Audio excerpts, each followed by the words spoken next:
All right, good morning, everyone. Welcome to the trade findings and adjustments for Thursday, the 14th.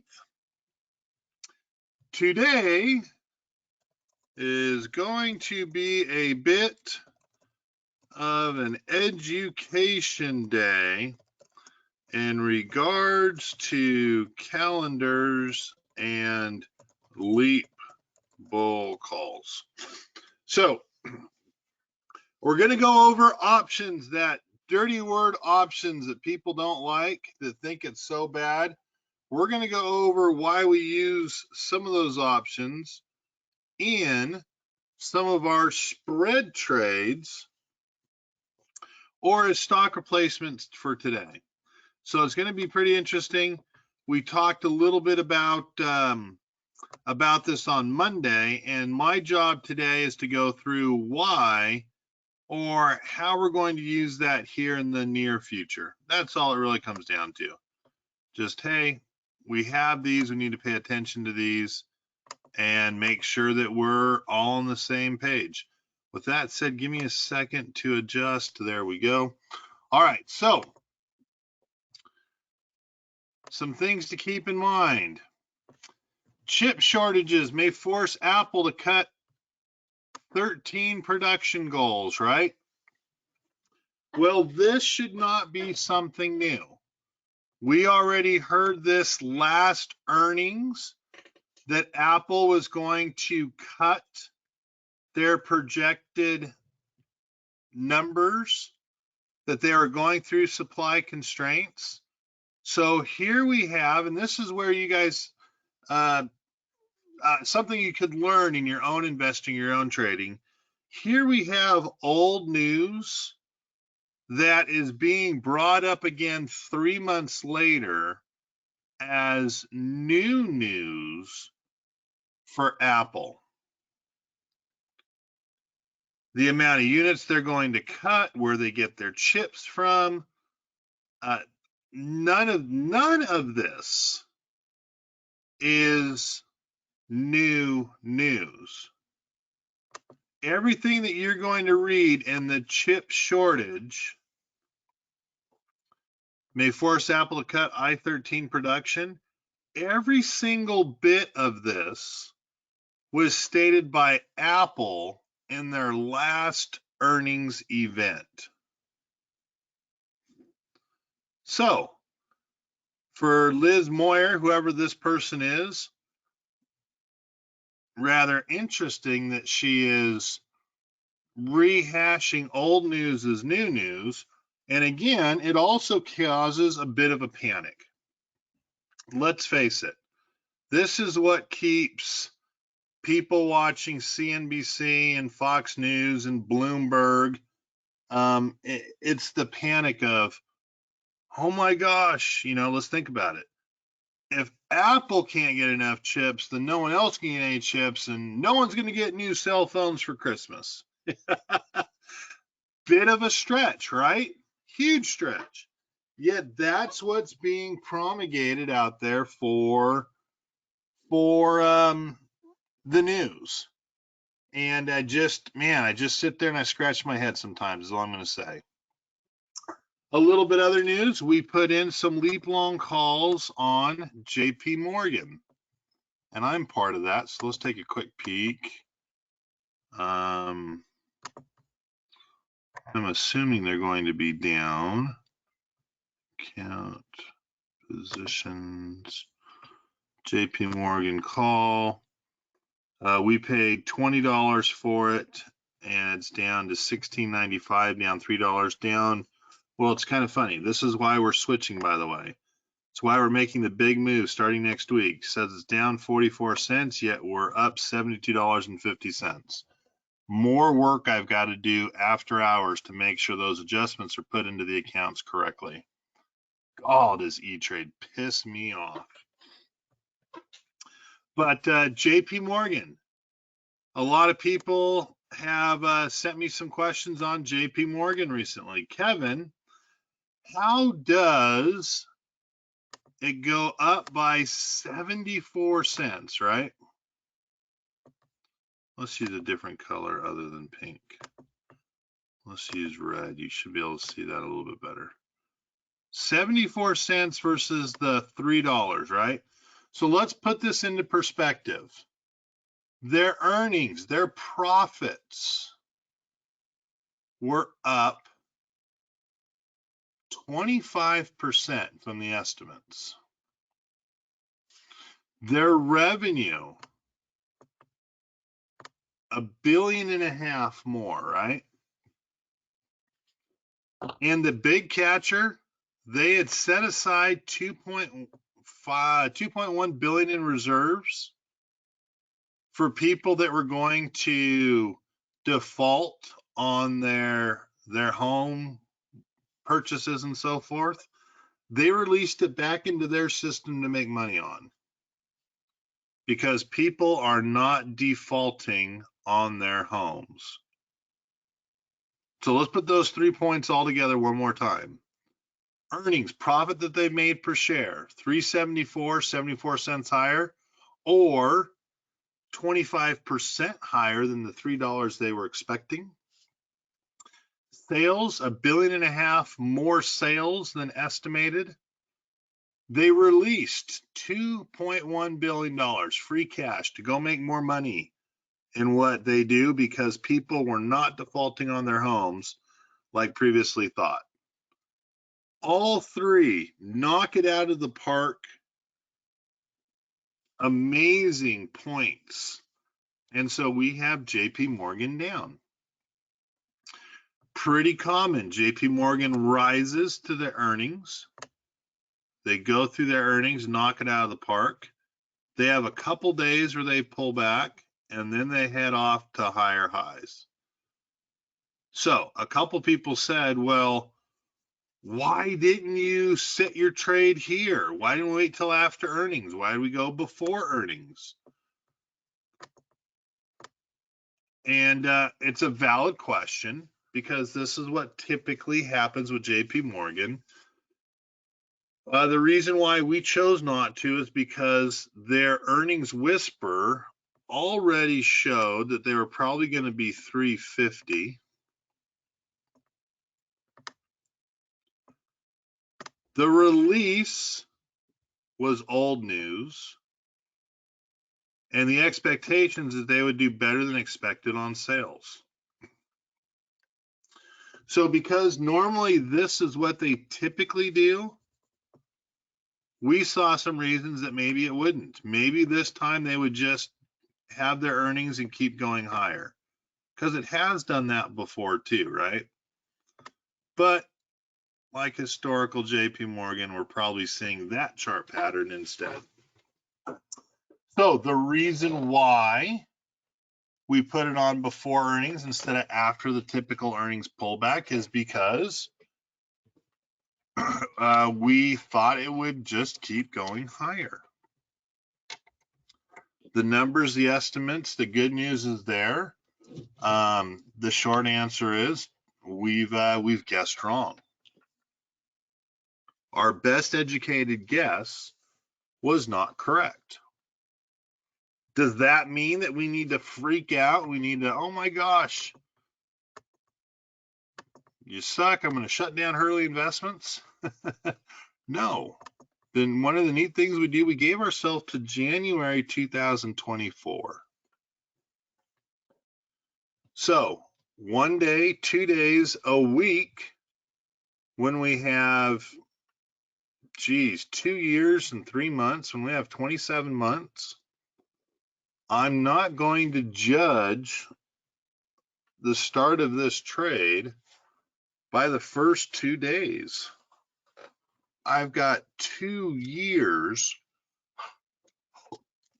and 3 months for my position to be profitable. That is called using your time horizon and using, or how do I say this? Or setting your expectations, giving yourself a reasonable amount of time to be profitable. Which brings us back to today's trade.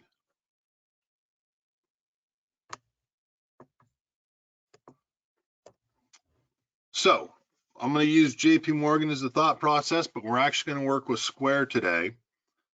So everyone that set shorter term trades,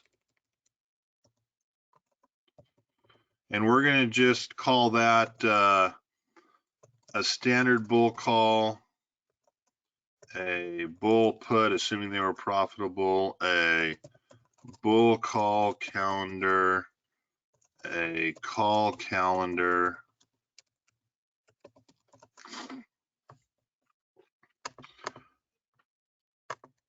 for JP Morgan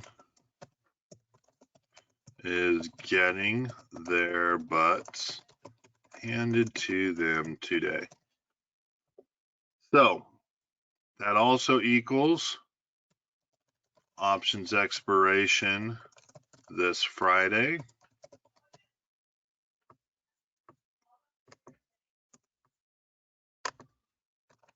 next week, and for the last week of October, all got killed.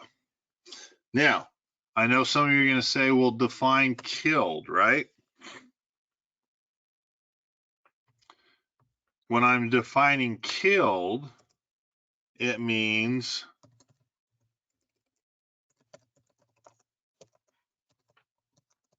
they have taken over an 80% loss with little time to allow the trades to come back, which is very difficult. It's very difficult. They were short-term minded. They think they can outguess the market, which I do myself. So I'm not bashing on someone, but let's face it, the goal is to outguess the market, which means you're trying to beat the S&P 500, and you're trying to do it through stocks. Doesn't happen with mutual funds.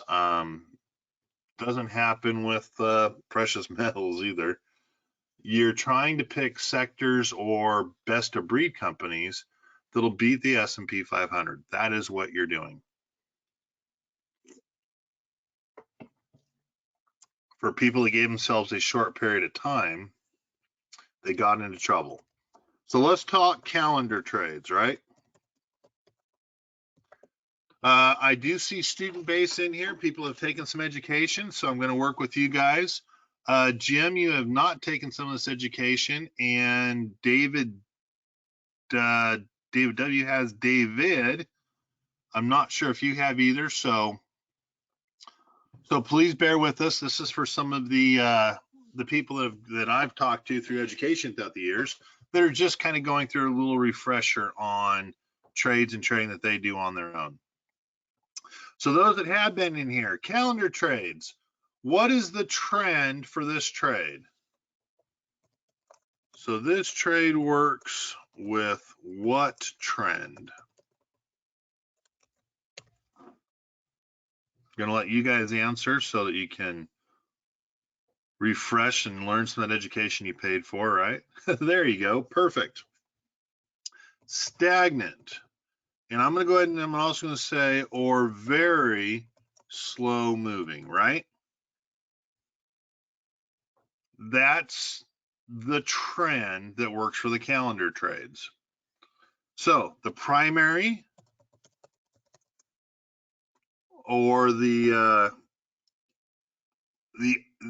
position that makes you the money, right? The primary position is what? What is the primary position?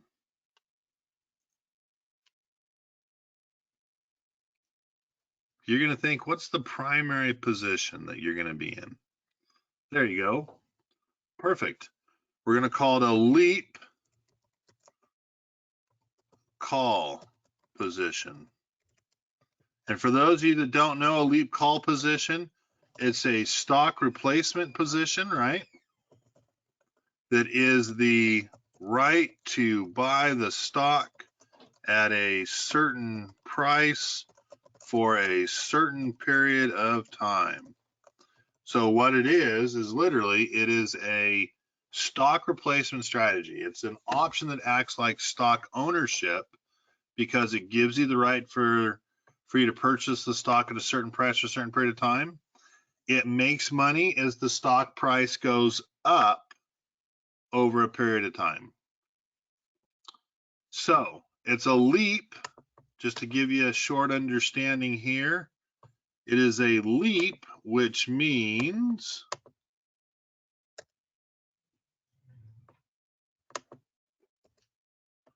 leap equals over a year in time.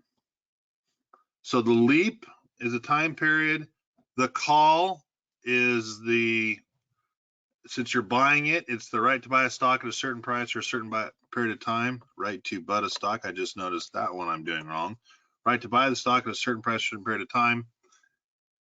And that is your primary position. Your secondary or protective position is a short call. And I'm going to put in here leap long call. Long call means you buy it. Short, that S in short means you sell it. So a secondary or protect position is the short call. And this position is the obligation to sell your stock at a certain price for a certain period of time. So what does it look like? Well, let's go ahead and let's go to an account and let's take a peek at it because we're going to talk about Square, right? So you get these options and you go out to a January 23. Square's trading at almost 250, so go to a January 23 and you buy this position for $45 basically. That is your primary position, your leap long call out there a year. Now, for your calendar, you then do a lot shorter time period, maybe in November. And you do a 260, or maybe you'd be a little bit smarter, you do a 270, right? You sell a 270 position to create some credit.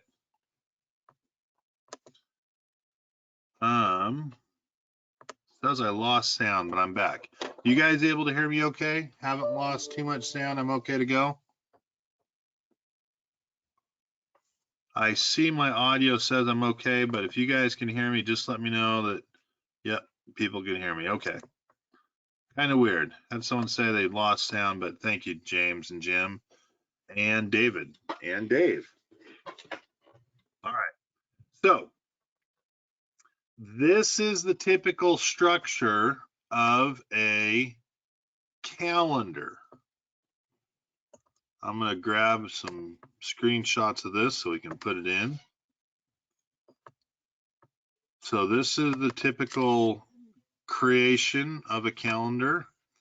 I'm also going to grab the snapshot analysis.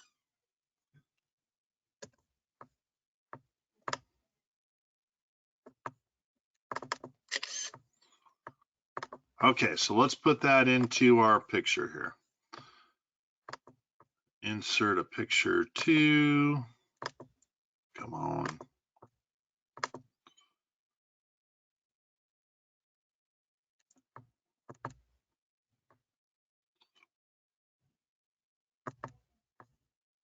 So this is the calendar creation, and this is the analysis, or just understanding your risk to reward, right? All right, so your leap position makes you the money as the stock goes up. You have unlimited profit potential because the stock can go up, who knows how high, it can go up really high, right? Your secondary position, your short call, caps your profit. So if you're looking at this position You have the right to buy the stock at $2.50, but you have to sell it at $2.70, right? So if you do your math there, you've got $20 of profit,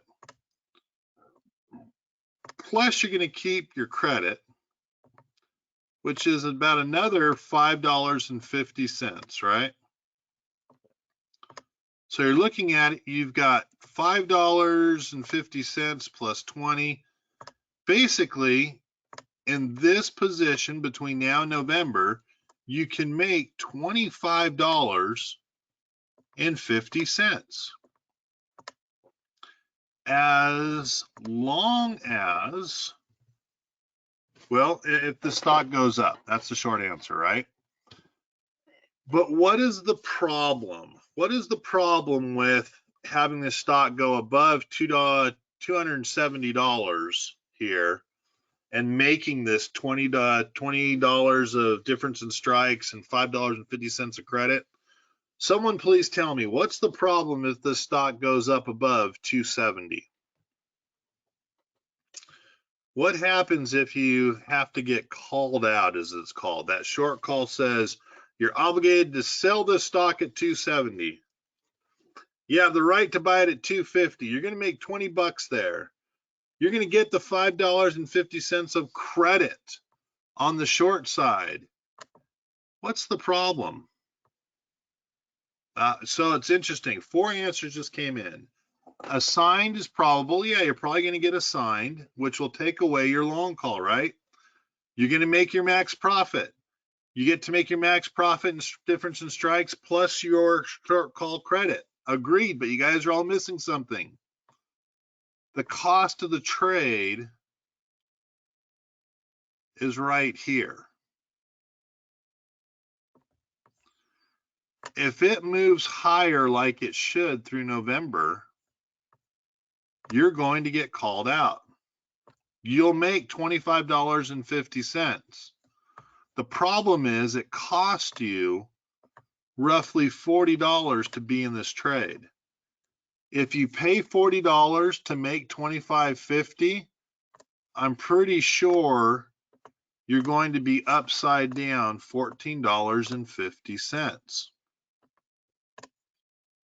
And that is per contract, right? You just paid $40 to make $25.50. If every time you pay $40 to make $25.50, you will lose $14.50. Can you roll that short call up and out? You can.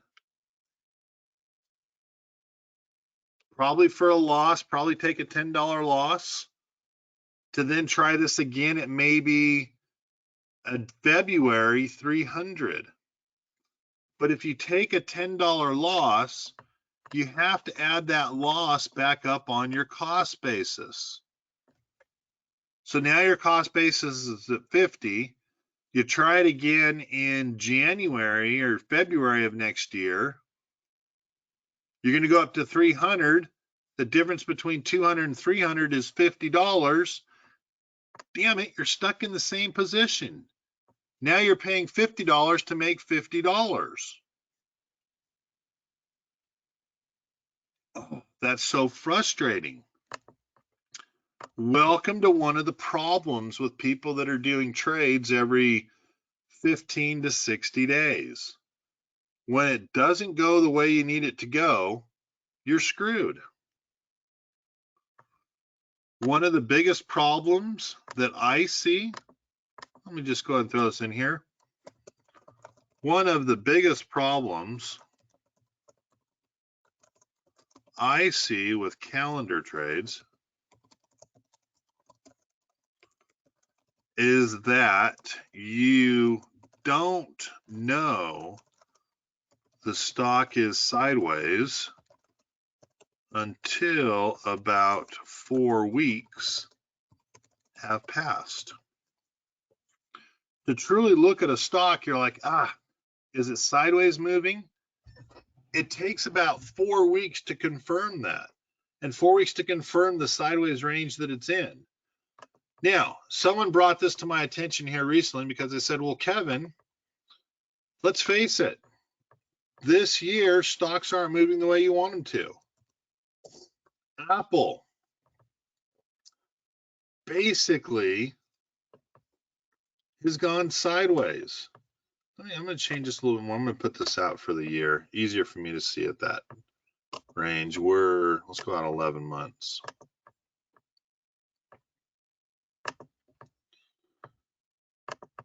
So I understand what you're saying, and I get it. But Apple, for all intents and purposes, and it's a big sideways movement, right? Apple right here, 138 actually goes up to 135, trading at 143. Sideways for months, sideways for months, sideways for months. But we don't understand that to about right here. For right here, we wouldn't understand sideways till about right here. Half of the trend has already gone through. So calendars are a very difficult trade because you just don't see the movement. Let's go and let's take something like Disney. Look at how sideways. I'm gonna annotate this one. This one would be a neat one. Take a look at Disney here.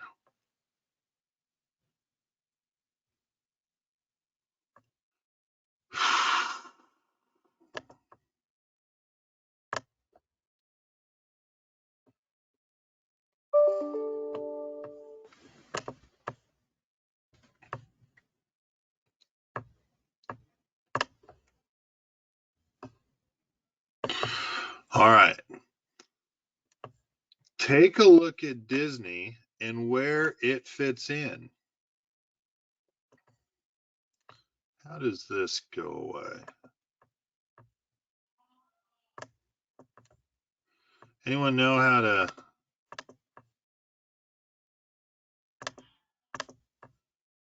get rid of this? Because I kind of want to show.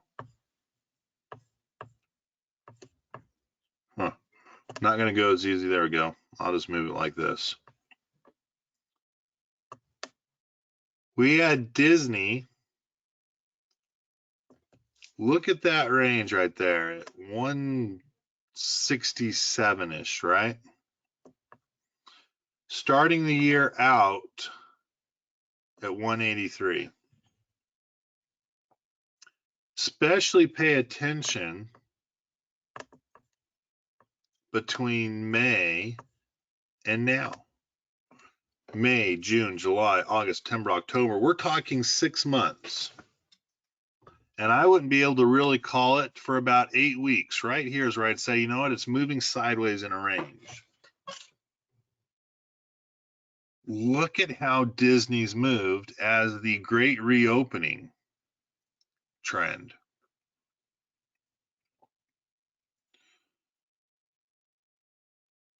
Has a valuation of closer to 290, 300, somewhere in that range. And look at that stock moving sideways for us. It's ridiculous. It's tough. When I'm looking at a position or a trade to do, you don't see that movement very often. So I'm not a fan of calendar trades. I can go ahead and say now, if the trade starts off to the downside, then you get to keep that November short call credit, right? In which case you've just lowered your cost basis by $5. And the tricky part, right? The tricky part of calendar trades is to decide when to let the stock replacement strategy, which again is a long call, run for a while without the short side, which is your protective side, right? Without your short side in the trade. And that's how you make money on it. A downward or sideways movement for a while, you take off the short side, you let it run. So, Kevin, what do you do differently? What do you do that makes a difference here? So, I usually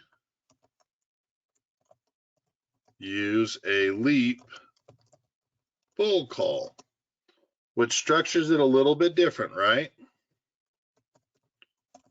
Longer than a year, long call, which is the stock replacement.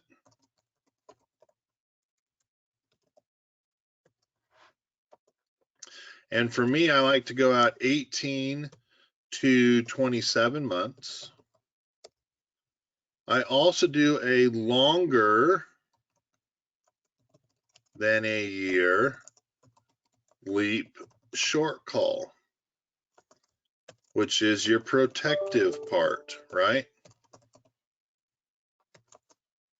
And that also is going to be 18 to 27 months. You guys have seen that through the JP Morgan. Let's see if I've got any left. You guys have seen that in the past through JP Morgan.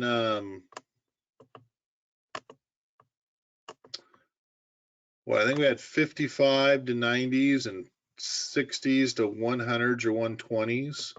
Let me see if I still got some of those available to show you. You saw them with Apple last year. You saw them with Baidu last year. Some of you have seen them with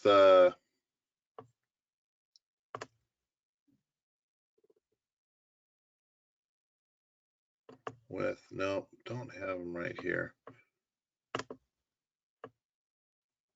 Some of you have seen them with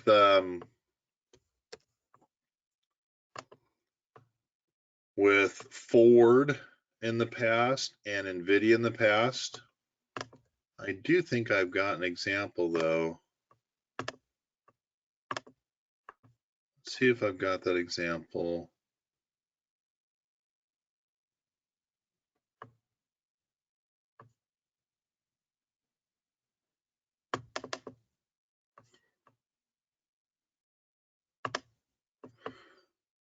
Nope.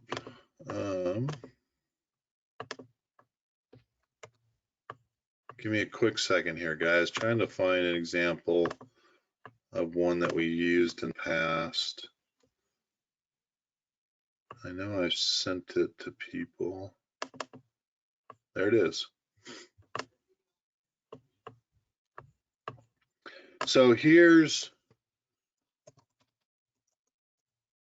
the most recent JP Morgan leap bull call. Back in December, we purchased the right to buy it at 90, obligated to sell it at 150. How much potential profit could we make? If you can buy it at 90 and sell it at 150, how much potential profit could you make? Simple math, right? You take 150 minus 90. There you go, perfect. You're able to make $60. Now, let's find out how much it cost. We paid $36.41. We took a $5.70 credit in. So our cost basis is taking the 36.41, subtracting $5.70. Our cost basis is $30.71. So basically, we're trying to make 100% return, right? 100% return.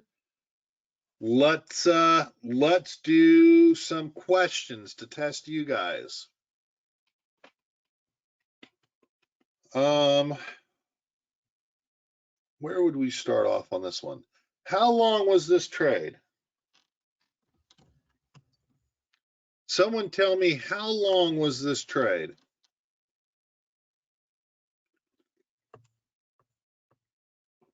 8 months. Perfect. Boy, got in at the end of December, got out in the middle of August. It's almost 8 months and 3 weeks, right? There you guys go. Man, Abraham, Dave, David, you guys are really on board with this. William, good answer. So we're in it 8 months, 9 months. What did we go through from December of last year to August of this year? Give me some thoughts. What did we go through?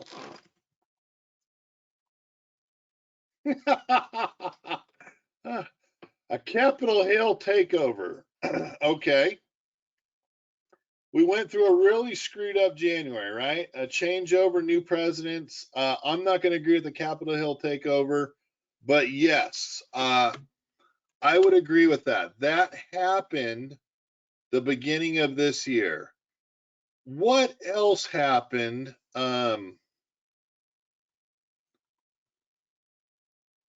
In 2021. It's this year, so you can't forget too much about it because there's some things that have happened, right? A new COVID issue. Exactly. I'd buy that 100%. How about vaccine mandates, right? In fact, do you guys know this? In the state of Utah, we have had twice as many COVID deaths this year than last year when it came out. And if you go through, you'll see that we've had more COVID contagion and more COVID deaths this year than in last year. Shocking. Absolutely shocking that the pandemic that hurt us so much last year is basically non-existent this year.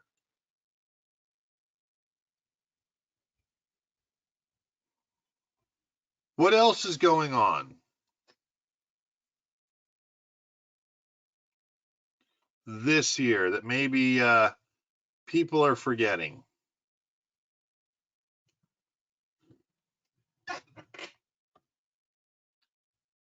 I found it pretty interesting. A huge amount of refugees moving in and out.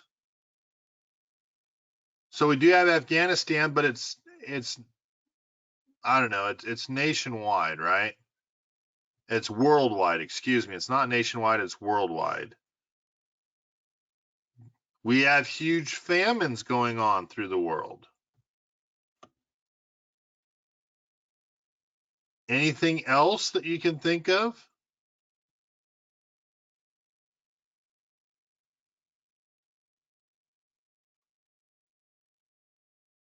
Government continues to spend money. I'll buy that one wholeheartedly. United States is spending money like there's no tomorrow.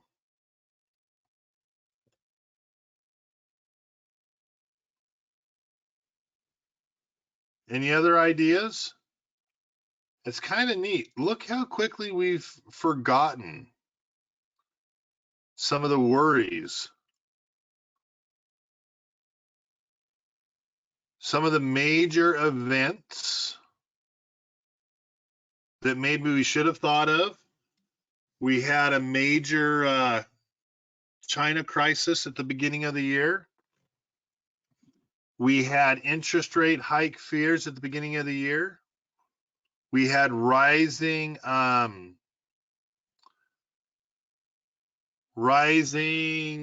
fuel rates for the beginning of the year.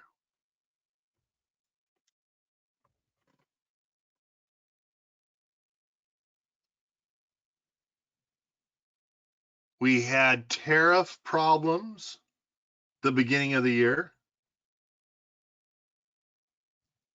Let's see, what else am I not forgetting? We had in Europe some major protests.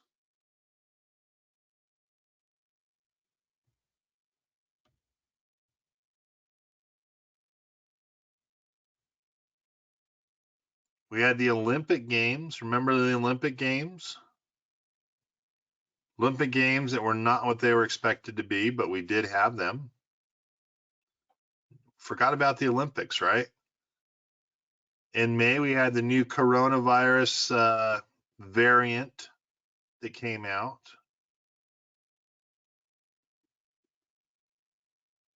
We had some bomb attacks and some shooting events overseas. I mean, it's kind of an ugly year, right? Kind of a ridiculous year. So let's talk about giving up energy independence, correct? Let's talk about our profit. Our profit is taking these two and taking them away, right? So if you take a look at it, you say, all right, I'm going to sell stuff back. Go ahead and take $67.65 minus $13.55. Excuse me. We took in a profit of $54.01. What we bought for 30, we sold for 54. 24 divided by 30 is an 81% return. But putting this into real life, for every contract, we made $3,000 on. On 60 contracts, we made 180 grand per clientele on JP Morgan. What are we seeing now? What are we looking at now for our next trade? Our next trade is going to be a square trade. Let me get in here. So if we were looking at our next position, we're looking at square.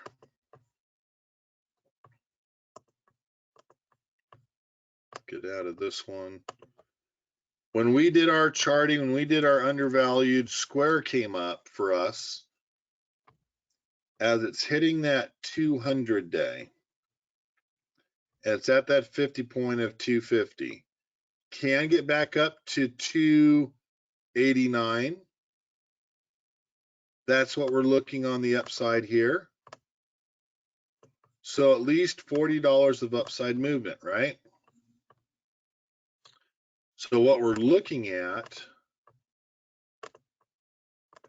is how can we take advantage of a financial like Square and where it could move to. So what we're going to be taking a peek at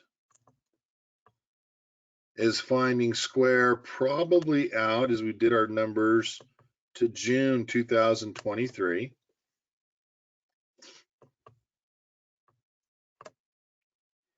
That was our best bang for the buck on Monday.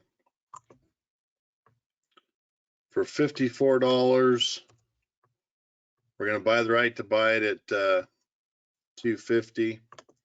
We're going to add an option that we're going to sell. We're going to be obligated to sell it at $300.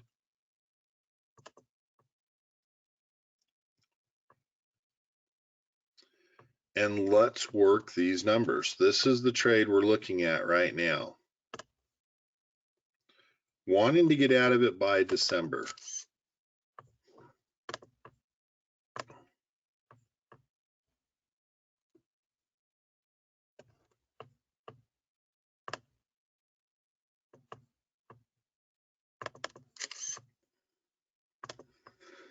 But let's work these numbers so we can say, hey, what are we trying to do? We're trying to be in a financial that should do better in rising interest rate environments. Our cost basis is going to be about $17. So we're going to spend 17 to have the right to buy at 250, sell at 300. We're going to spend 17 to try to make 50. And that's kind of an interesting thought there, right? We're trying to make 50 while spending 17. Now, for all of you guys that are students, we're going to give ourselves a year and 8 months to get there, where we don't have to be right this earnings or next earnings. We don't have to be right for 9 months maybe. But there's a little thing that I find pretty interesting in this that I want to share with you guys. That delta, we're supposed to make 61 cents on our long. We're going to lose 47 cents. If you do the math, you're like, well, Kevin, that kind of sucks, right? You're really only trying to make 14 cents on the dollar on the way up. I don't like it. I wouldn't like it said that way either. But things change as the stock moves up $50. If your short is in the money, what you're really looking at is making 76 cents.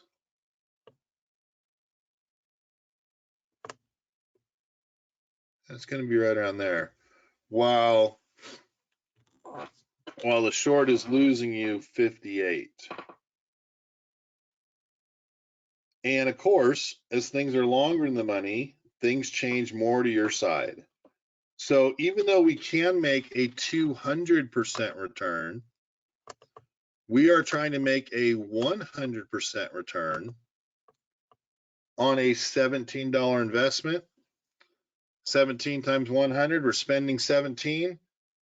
Well, let's just do the math. 17 because it's by 100, right? 17 times 100. We're spending 1,700 to try to make 1,700, possibly as much as 3,500. Just because we are in the trade till June doesn't mean we have to be. We can get out 5 months early like we did right here. We can get out 6 months early. If it really goes up to 350 really quickly, if it's at 350, we're going to be pretty close to making, boy, $40, $45 of that $50 overnight. So here's a little example of what we're trying to do, and trying to do a little bit of an education for some of you who have done education in the past and who are looking to better understand our way of thinking. Abraham, 2 quick questions here, actually. Abraham, also, why in the case of the long call is at the money, and the JP Morgan case, it was a delta of 80. So, I don't remember exactly, but we probably started the JP Morgan one slightly in the money. Whereas if we had done if we had done a better job of catching square down at 240 or when it was at 235 and got in, we'd see a little bit better in the money delta at that regard. So let me know if that's answering your comment there. But the short answer is time being in the money makes the delta change to be more profitable is the short answer. William, and I think I've already answered this. William, shouldn't you have gotten in at 240? Well, yes, going back in time, of course I should have gotten in at 240. But let me kind of just give you an idea. If I got in right here, you guys would have bitched and moaned, oh my gosh, it's at 222.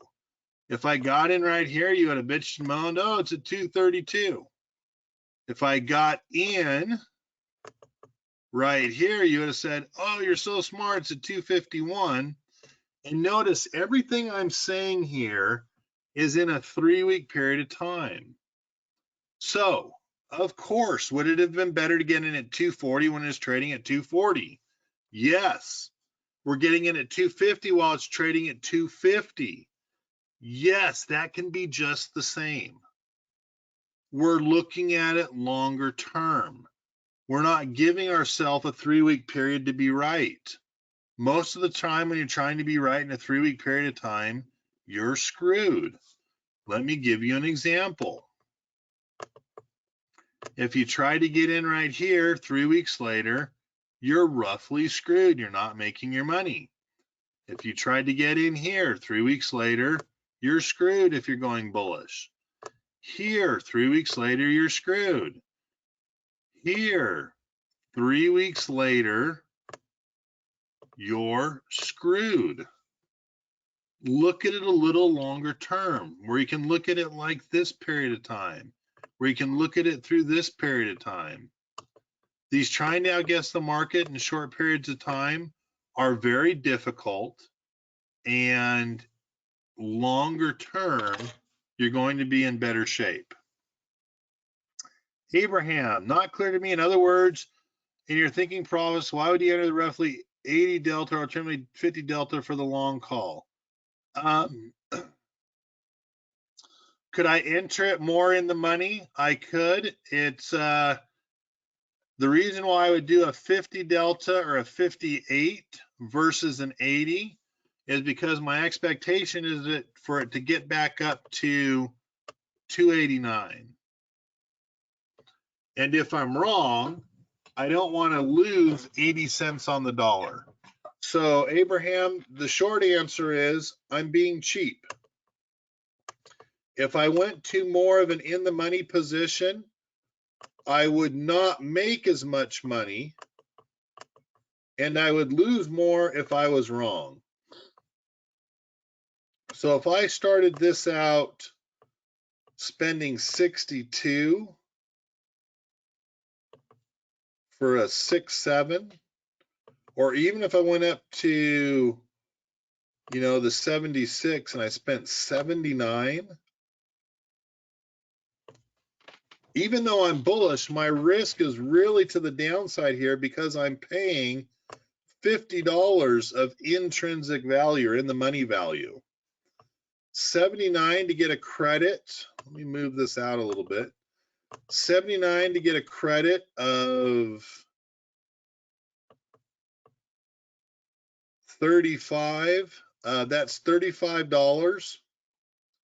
Spending $35 to try to make 50, I get a worse return.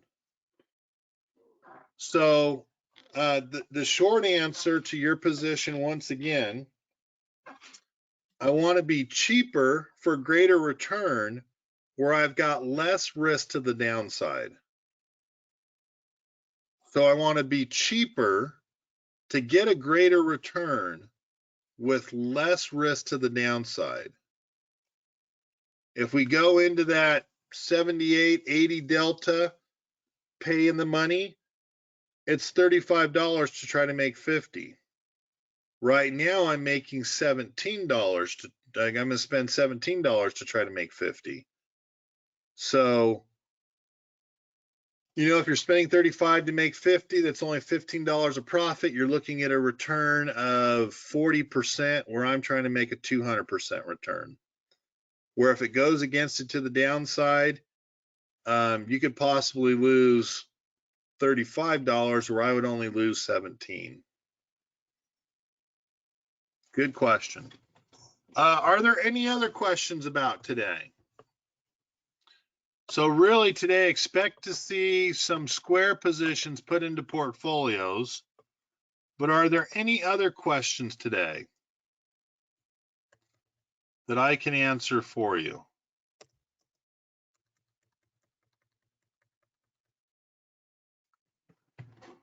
Let's see here. Dave, I know this is a little new to you. Jim Kohler, by the way, great video you sent me. Absolutely loved it. And I remembered that happening, by the way. James, I know you're a little new to this. Any questions you have that I can answer? Ida, any question in regards to stuff for you that I can answer? I'd asked about inflation fears, and yes, we did have inflation. Again, that's the neat thing about commodity traded or technology. They've usually already prepaid for their positions through the year, so inflation doesn't hit them in the year of inflation. Your take on the Fed not raising interest rates till next year, going to stop some of the mortgage-backed securities, which I don't think was needed this year anyway. I'm not giving any consideration to the Fed just yet, but they are a potential hazard for our market.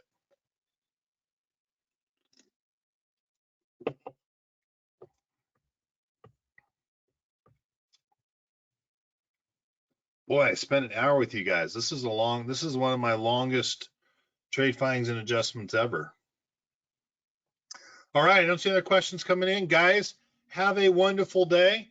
I've got to get some calls going out, and I will talk to you later. And yes, Ida, they are different. So if you look at the calendar that I was talking about,